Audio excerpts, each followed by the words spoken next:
Hi friends, നമുക്കൊരു വചനം വായിച്ചു നോക്കിയാലോ. അവൻ അവരോട് പറഞ്ഞു, ജാഗരൂകരായിരിക്കുവിൻ, എല്ലാ അത്യാഗ്രഹങ്ങളിൽ നിന്ന് അകന്നിരിക്കുകയും ചെയ്യുവിൻ. മനുഷ്യജീവിതം സമ്പത്ത് കൊണ്ടല്ല ധന്യമാകുന്നത്. ഇത് ലൂക്കായുടെ സുവിശേഷമാണ്, 12-ാം അധ്യായം 15-ാം തിരുവചനമാണ്. വചനം വരെ നമുക്ക് ശ്രദ്ധിക്കാം. മനുഷ്യജീവിതം ധന്യമാകുന്നത് സമ്പത്ത് കൊണ്ടല്ല. ദൈവത്തെക്കാൾ സമ്പത്തിനെ ആശ്രയിക്കുന്നവരും സമ്പത്തിന് വേണ്ടി മാത്രം ദൈവത്തെ ആശ്രയിക്കുന്നവരും ദൈവരാജ്യത്തിൽ പ്രവേശിക്കുക അസാധ്യമാണ്.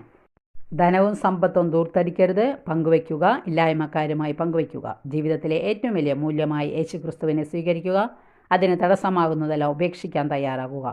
സമ്പത്ത് ദൈവദാനമാണെന്നും ദാനമായി ലഭിച്ചത് ആവശ്യത്തിലിരിക്കുന്ന സഹോദരന് വേണ്ടി കൂടി ഉപയോഗിക്കാനുള്ളതാണുള്ള ബോധ്യമാണല്ലോ സമ്പത്തിനോടുള്ള ക്രൈസ്തവ മനോഭാവത്തിൻ്റെ അന്തസത്ത. കർത്താവെ, ഈ മനോഭാവത്തിൽ ഞങ്ങളെ വളർത്തണമേ.